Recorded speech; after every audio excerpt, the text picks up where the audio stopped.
Assalamualaikum warahmatullahi wabarakatuh. Perkenalkan, nama saya Herdinda Halimatus Syadiah dengan NIM B100-19124. Di sini saya akan menjelaskan mengenai keputusan tata usaha negara. Jadi, sebelum itu kita harus terlebih dahulu mengetahui apa yang dimaksud dengan keputusan tata usaha negara. Jadi, keputusan tata usaha negara adalah penetapan yang dikeluarkan oleh badan atau pejabat tata usaha negara yang berwenang, yang berisi tindakan hukum, dan yang bersifat konkret, individual, dan final, serta menimbulkan akibat hukum.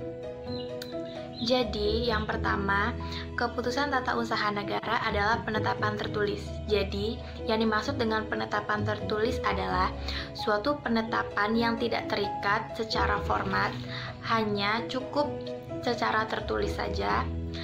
Itu sudah termasuk sebagai penetapan tertulis. Karena agar mudah untuk pembuktiannya. Dan yang kedua adalah badan atau pejabat tata usaha negara. Jadi, badan atau pejabat tata usaha negara adalah yang melakukan urusan pemerintahan, yakni dalam kegiatan eksekutif. Namun dalam konsep modern atau kesejahteraan, eksekutif tidak hanya menjalankan undang-undang saja, tetapi bisa memasuki ranah legislatif dan yudikatif. Contohnya legislatif itu adalah keputusan wali kota Jambi mengenai pengelolaan sampah. Itu termasuk keputusan tata usaha negara. Dan yang kedua itu dapat memasuki ranah yudikatif, yaitu dapat mengajukan gerasi. Jadi yang ketiga, keputusan tata usaha negara berisi tentang tindakan hukum. Jadi yang dimaksud adalah bagi pemerintahan yang melakukan suatu perbuatan hukum publik harus dengan adanya wewenang yang berkaitan dengan suatu jabatan.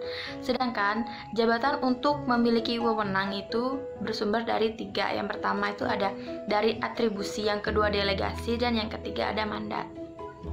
Jadi yang selanjutnya adalah keputusan tata usaha negara sebagai yang bersifat konkret, individual, dan final. Jadi yang dimaksud adalah elemen konkret dan individual itu tidak begitu masalah, hanya berkaitan dengan subjek, siapa yang dikenai keputusan gitu. Dan yang ketiga itu yang final tuh artinya adalah elemen ini menimbulkan final, artinya menimbulkan suatu akibat hukum. Jadi jika sudah menimbulkan suatu akibat hukum, maka itu sudah jelas berisi syarat keputusan. Jadi yang terakhir ini, keputusan tata usaha negara menimbulkan akibat hukum. Jadi artinya itu adalah membawa konsekuensi bahwa penggugat adalah seseorang atau badan hukum perdata, sedangkan penggugatnya adalah selalu badan atau pejabat tata usaha negara, tidak sebaliknya.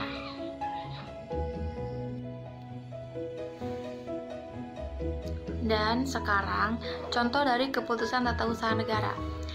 Yang pertama itu ada surat izin mendirikan bangunan, surat izin mengemudi, akte kelahiran,